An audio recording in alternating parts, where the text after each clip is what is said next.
All right, everyone. I promised you a journey, and throughout our conversations today, a solution to so many of the challenges that we think about when it comes to the world of AI, we're training. And so we want to leave you with some very practical steps, use cases on how to deal with all of that. And so I'm excited to introduce Trena Minudri. She is the Chief Learning Officer at Coursera. She comes with deep learning and development expertise from PwC and IBM. And we also have Rebecca Hinds. Rebecca is the head of Asana's Work Innovation Lab, which is a first of its kind lab who focuses on how organizations actually transform through technologies and non-traditional working models like remote and hybrid work. So when we think about training, I think it's very important to just set the tone again with some stats. What we know and understand is first that only 1/4 of workers have actually been trained on AI. So that's 25%.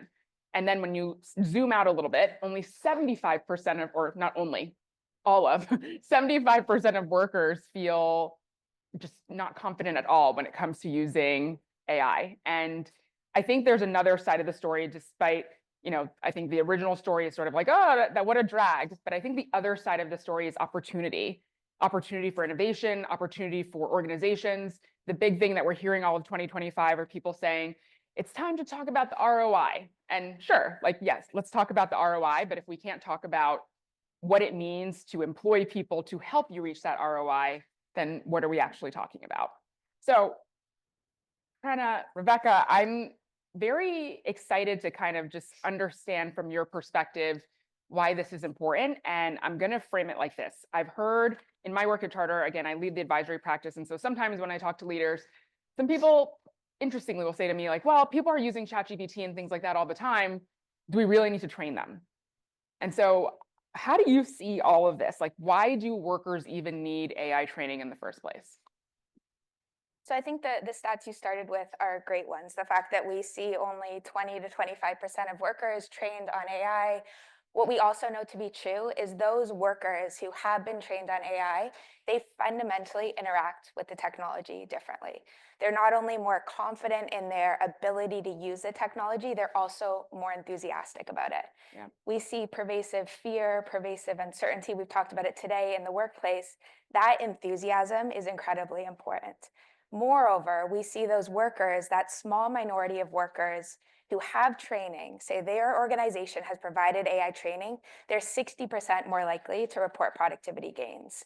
We know that the workers who interact with AI on a daily basis, they interact and they get benefit from the technology in fundamentally different ways than the ones who are using it sporadically every week, every month. And I think there's a lot to be desired in terms of AI training right now. The fact that we're already seeing those benefits with perhaps fundamentally flawed training, I think speaks to just how important this is for all of us. What would you add? Yeah, I agree. I keep thinking about the difference between AI training, which is we're pushing out content, versus enabling AI learning. And the role that, is anyone here in the L&D? Anyone have an L&D role? Come on, people. Okay. So L&D for decades has said we need a seat at the table. Yeah. We want to be strategic. We want to do things that actually impact the bottom line, right? Like we want to be in the executive rooms. Well, people, you're there, right? You're there. And now the question is, can you stand up to the task? It's huge. So I think we need to kind of move away from AI training. Because pushing out content in a world where things are changing almost instantaneously, we will always be behind, right? And that's where learning has come from, always being a step behind where the business is. But if we think of ourselves as enabling learning, it allows us to open up new modalities. It allows us to bring in experts. It allows more communal learning. And just ironically, we do know that, I think it was Accenture did some research, that 94% of workers say they want AI learning. And only 10% of companies have offered it at scale. So in a way, I think we're responsible for a lot of this. People are asking for it. And where we haven't connected the dots is, some learning principles are still there, regardless of AI. And one is, what do you want people to do? Not what do you want people to know? What do you want them to do? And I don't think we've defined that well enough. It's like, go learn prompt engineering. What am I supposed to do in my job? I'm a marketing rep. How does that change? I'm a factory worker. We're just getting there. But once we get to that point, it opens up a whole new world for workers to understand, oh, this is what I'm supposed to do. And it's no longer AI, it's my job. It's just that AI is built into it. Yeah.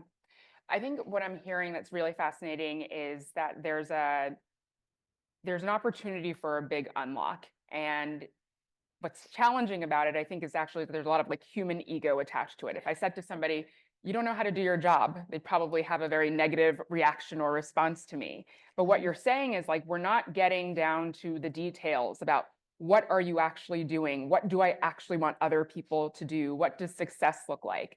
So when I think about AI learning, rather than just training, spitting out content, I'm curious about how the both of you, like, what does that look like in, you know, in an ideal state? An organization, day-to-day basis, or even just take a leader in this room, they leave, they say, great, we need AI learning. What would they even do? So last year we published a state of AI at work report in partnership with Anthropic. And essentially what we looked at is, what do those highest performing companies in terms of AI maturity do differently from the lower performing companies? And essentially we boiled it down to what we call the 5 C's of AI maturity. And I think when I think about training, a good, robust, holistic training program has all 5 of them. So the first is comprehension. This is what we often think about when we think about training, right? Can you actually use the technology? Do you understand how to use the technology? The second is concerns. What's fascinating is when we look at those more mature AI individuals, AI teams, AI organizations, their concerns differ from the less mature ones. In particular, they're more concerned about ethics, they're more concerned about responsible AI, they're less concerned about, does the technology actually work, because they know it works. And so adapting your training, your learning to those concerns is really important. The third one, which I'm particularly fascinated by, is what we call collaboration. How do humans collaborate with AI? Now, here's where we see something especially fascinating in the sense of, when we ask workers right now, what would you compare AI to? The vast majority, about 53%, say it's a tool. Fundamentally, AI is a tool. There's a small group of just 11% of employees right now, but growing, that see AI differently. They say AI is not a tool, it's a teammate. And that group of 9% to 11% of employees who see AI as a teammate, they interact with the technology differently. They're significantly more likely to get productivity gains, because they're not just asking, what can the technology do for me? They're not just thinking about it as a point solution for very specific tasks. They're thinking about it more holistically. They're asking, what can I do with the technology? And that's making them more productive. So as we think about training, there's so much that's psychological. It's not just training on the skills, the prompt engineering. It's training on how should we conceptualize the role of AI in relation to humans. The fourth is context. There's a lot to be had in terms of actually having policies and principles and values around AI within our organizations. We see only about 1/3 of workers say they know what their organization's policy around AI is. That should be part of your training, right? It should be baked as an integral part of the organizational context. And then the fourth is what we call calibration. So are you actually measuring the results of your AI efforts? And that should be also part of training, right? Are you measuring outputs? Are you measuring outcomes? How do we assess whether this training has been effective for us and our workers, moreover? I want to tap on that confidence, the middle C there. How does an organization, how does a leader actually address that through training? Because some of the things that we're hearing are so deeply integrated into society, right? We heard somebody on a panel name earlier, you know, with women, they're more likely to wait until they have 100% of skills on a job description before they apply, or they want the rules to be told them and they're more likely to follow them than men, let's say. Or even just the perception that if I maybe am using AI, I'm cheating. How do you actually, because it's not enough to say it, you're not cheating, don't worry, not a big deal. What is actually practiced in a workplace is, of course, the behavior. or is, of course, like the perception, regardless of if a leader saying it and then acting very differently? Yeah, I think, first of all, the way you build confidence is through failure, right? Yeah. Not success. We always think of success, but it's really through failure. So organizations and leaders who encourage open failure tend to have more curious employees and employees who are willing to take risks and employees who are using Gen AI more. So having a leader actually mirror that and show that to their organization. We have a customer zero in Coursera. We do everything internally before we do externally. We had our entire company on a call, and our CEO just, impromptu pulls up ChatGPT and says, I want to show you guys something. He tries it, totally fails. And he's like, man, that's not what I thought was going to happen. Anybody have any ideas? 1,300 people are on the call and they're all watching the CEO, who's really good at AI, experiment. And the goal was, like, failure is just part of the game here, people. So everybody can kind of join in. So I think that showing that vulnerability, being willing to fail, like, that's what builds confidence. The other thing that's really interesting, in our platform, we have this, it's coach, so you can do role playing. And while we find more men are actually taking Gen AI training on our platform than women, which is something we've talked about before, we find that women are actually engaging with coach significantly more than men are. And when they do, they're more likely to complete the course, and they have 10% more productivity in terms of how far they get per hour. And so in terms of building that confidence, the way we go about the learning, that you mentioned earlier, like, women are looking for mentoring, and that's what, these role-playing coaches provide to women. So understanding that and understanding what works for different groups of people is really important. I think that that's a brilliant point, in the sense of we really need to understand where our workers are at. We ran a experiment last year where we essentially asked the question, for that group of employees that we know are in every organization who are skeptical, is it possible to convert them to a more enthusiastic mindset when it comes to AI? We call it AI mindset. And what we determined to be true is, if you try to give an AI skeptic an overly enthusiastic view of AI, they don't respond to it. They actually either stay the same or become more skeptical of the technology. If you present an enthusiastic AI person with an enthusiastic vision, they become more enthusiastic, but that's not true for the skeptics. What does work is presenting a balanced view, acknowledging the skepticism, and then presenting a moderately enthusiastic view of the technology. It's so important that we level set in terms of where our employees are on their journey from skepticism to enthusiasm. We can't approach AI as a one-fits-all solution, especially when it comes to training. And treating your skeptics differently is so important. So at Asana, we actually use different messaging when we're talking to a more skeptical group, whether that's in a different region, in a different role, in a different seniority level, especially as compared to when we're approaching the AI enthusiasts. Yeah. It sounds like there is an overwhelming importance on knowing your audience, and of course, acknowledging that the audience within your organizational audience, like, you're going to have a bunch of different buckets and groups. And so the thing I wonder is, what are your thoughts on mandatory AI training? Because I come from a leadership training background, and one of the things that would always happen would be that, organizations, whoever's sponsoring this sort of program, would say to us, like, should we say it's mandatory? And I'm like, no, because if you say that you're forcing people to do that, you're coercing them, it just like fails, or people are like, oh gosh, I have something else that's way more important. Oftentimes when it was framed as, hey, we think that you're a tremendous leader, and it's so important that we're aligned and we see the vision for the company the same way, and here are the skills that really matter, people would come in so excited, proud, I'm part of this thing that other people think matters, versus, I told you you had to be here, and now I'm upset that you're not. So how do we approach this if there's a requirement to really get everybody up to speed, of course, understanding that they may be in different places? I've actually changed my opinion on this one. Oh, tell me. I'm scared. And this might come up. If you think about the different groups of people, right? We have our trailblazers, early adopters. Give them access, give them room to fail, and let them go, right? That's all they need. And continually learn from them to pull back to the rest of the organization. Your middle, make it their job. What's in it for me? What do you want me to do, right? So very job, functional, role specific. This is what I need to do as a marketer. This is what I do as a health agent, et cetera. Where I've changed is I've never been a fan of mandatory training. Mhm. And I've changed my tune because the bottom skeptics, if we don't pull them into the room, we're going to lose them.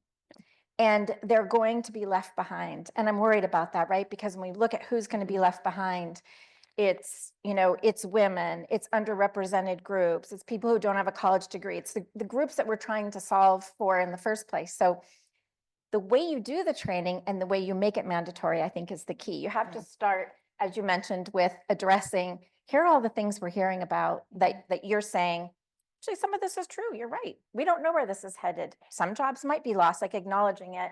So the training has to be very different for that group. But I actually am leaning towards, because of the fear of losing them from this altogether, making it more mandatory so that we get them in the room, and then it's up to us to make sure, the virtual room, Yeah. that we can engage them. Yeah. Rebecca, Yes. what's your take on that? I completely agree. No, I don't think that the same AI module should be rolled out to every individual in the same way. I absolutely believe we need to hold people accountable for AI learning and development. We know that priority overload is the biggest dysfunction of teams today. If we don't actively encourage this experimentation, bake it in some way to performance reviews, either formally or informally, and have that be part of jobs, we're setting our workers, we're setting our teams and our organizations up to fall short. Just as you highlighted, where technology has always broken down is at that adoption layer, right? Technology doesn't break down because it's not technically capable. It breaks down because humans are resistant. We see really significant network effects right now happening in organizations such that you're significantly more likely to adopt the technology depending on who around you has adopted the technology, whether your manager has adopted, whether your peers have adopted it.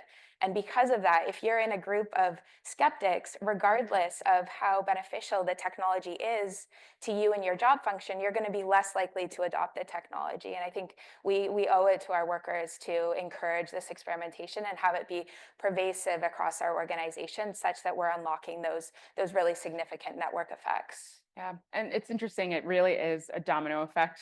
The other day, I was sharing the link of this summit with my husband, and he was just sharing with some people at work, and he was like, yeah, this guy that I work with said to me, AI is not really my thing. And I was like, okay, like, what does that mean? But fine, he doesn't need to be this thing, and it's not about shaming anyone. I think it's just fascinating it made me wonder, like, wow, I wonder who said that when email came around. Email's really, I prefer fax, prefer, carrier pigeon, and like, where are they today, and how does that make their life much harder? And then the speed in which this technology is taking off much faster than what we've seen technologically before. Right. And we also need to, what we see in the research consistently across all technologies, all significant technologies, is that framing really matters. And the more you can frame the technology as in service of the human. Yeah. So I've even studied organizations, very large organizations, who have banned the term artificial intelligence because it conveys this tension with human intelligence. We need to start positioning, talking less about AI and talking more about the use cases, the value for the human. This is a technology that fundamentally the power and potential of it lies in amplifying and augmenting our skills as humans. Yeah. What about metrics and success? Because I think that is another part of all of this. As Jared said earlier, if you are putting all of this money into your technology, using it, and this is something Manuela brought up as well, and training people, taking them out of the role that you've paid them to do to focus on a new skill that maybe hasn't exactly been, explored quite yet, that costs money and resources. How do we know when training or learning is actually working? What should we be looking for? I think it needs to depend. We're at such an early stage where it does need to depend on the specific role.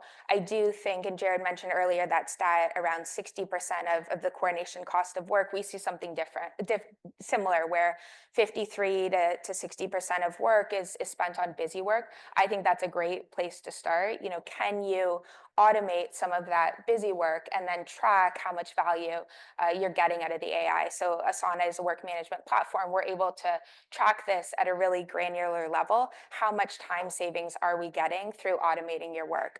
but customer service as well. We look a lot at velocity. So we measure the velocity it takes to perform different workflows. So in particular, if you're launching a product or launching a campaign, if you built the workflows in a way that is robust, you can pretty easily be able to see whether similar work is being completed significantly faster. What we also know to be happening right now is what's sometimes called productivity leakage, where executives know that work is getting done. They know it's probably getting done faster than it was before.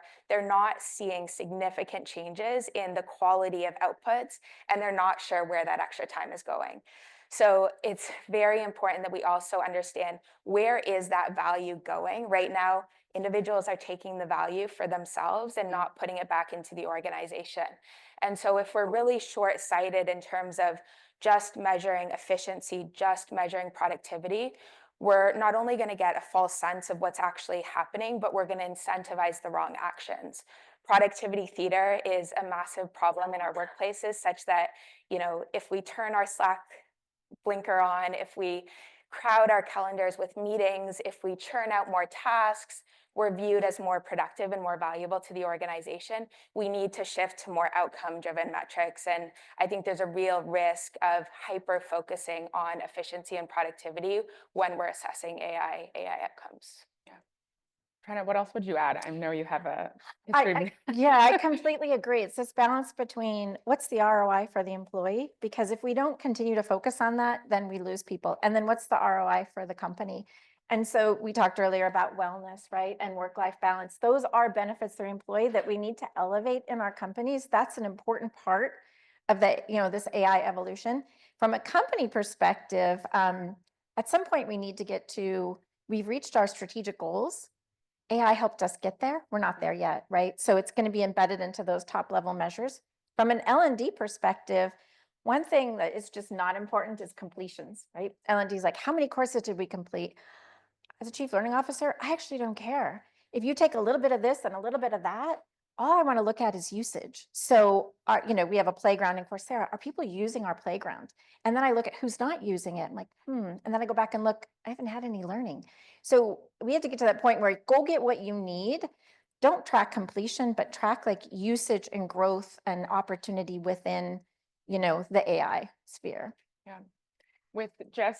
Well, we're running out of time. So I have one question, and maybe we'll treat it sort of rapid fire. I'm curious from both of your perspectives. Obviously, we've named the fact that people are in different places, whether that's with confidence or skepticism or enthusiasm, and then of course, different roles and industries and generations, et cetera. Are there any AI skills that you believe are going to be essential for everyone? The thing that maybe everyone needs, regardless of where they fall on that map? I think ethics is really important, both for the skeptics as well as for those who are early adopters who are actually pushing the envelope and need to understand the ethics behind it. It's just absolutely essential when for the entire field that we think about ethics, and everybody using it understands the ethics behind it. I'm just going to say, because we have a lot of people not in there, prompt engineering is still really important. There are ways to use these tools that are more effective than others. So I think there's a base there. And then everyone needs to understand, how is my job different? What do I need to do? The content is different, but universal, people need to understand how to do their jobs differently with Gen AI.